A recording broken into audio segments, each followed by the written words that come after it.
করবে। আমরা বলতে চাই আপনারা নির্বাচনের কথা পরে বলবেন, এটা তত্ত্বাবধায়ক সরকার নয়, এটা অভ্যুত্থান পরবর্তী সরকার। এই সরকারের মূল কাজ সংস্কার করা। সেই কারণে যুবকরা ছাত্ররা জীবন দিয়েছে, সেই কাজ না হওয়া পর্যন্ত নির্বাচন জেনারেলভাবে দিয়ে এই রাষ্ট্রের কোনো উন্নতি হবে না, জনগণের কোনো ফায়দা হবে না।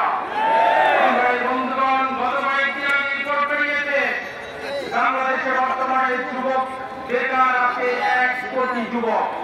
বাংলাদেশে 1/3 যুবক, দেশের জনসংখ্যা যদি 18 কোটি হয় 6 কোটি যুবক। এই যুবকদেরকে বেকার রেখে, এই যুবকদেরকে অবহেলিত রেখে এই দেশের ভাগ্য পরিবর্তন হতে পারে না। যুবকদেরকে দেশের সর্বস্তরে এগিয়ে দিতে হবে, রাষ্ট্র সংস্কারে তাদেরকে কাজে লাগাতে হবে, রাষ্ট্রের গুরুত্বপূর্ণ স্থলে যুবকদেরকে স্থান দিতে হবে।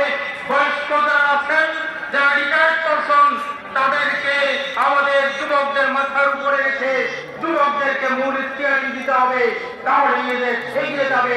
এই দেশের যুবকরা গণ অভ্যুত্থান যেমন করছে, আগামী দিনে গণ বিপ্লবের মাধ্যমে একটি ইসলামিক কল্যাণ রাষ্ট্র হিসেবে এই দেশকে গড়ে তুলবে ইনশাআল্লাহ। জাতীয় যুব কনভেনশনের পর্যায়ে ছাত্রগুলো বক্তব্য নিয়ে আসছেন ইসলামী আন্দোলন বাংলাদেশের মহতারাম সহকারী মহাসচিব মুফতি সৈয়দ এরশাদ মোহাম্মদ আবুল খায়ের। মুফতি সৈয়দ এরশাদ মোহাম্মদ আবুল খায়ের। বিসমিল্লাহির রহমানির রহিম। সংগ্রামী উপস্থিতি, 53 বছর যাবৎ এই জাতি তুষের আগুনে জ্বলছে। বিশেষ করে বিগত 15 বছর সকল জুলুমের সীমা লঙ্ঘন করা হয়েছে। আমরা চেঙ্গিস খান নাম শুনেছি, খালাকু খার কথা শুনেছি, রানী ইসাবেলার কথা শুনেছি, অশোকার কথা শুনেছি, মানুষের মাথা দিয়ে মিনার বানিয়েছে। আমরা আবু জেহেল নমরুদের কথা শুনেছি, কিন্তু দেশের স্বার্থ বৃদ্ধি করে ক্ষমতায় যাওয়ার জন্য এইভাবে গোলামি চুক্তি করে এরকম কোন জালেমের কথা শুনি নাই।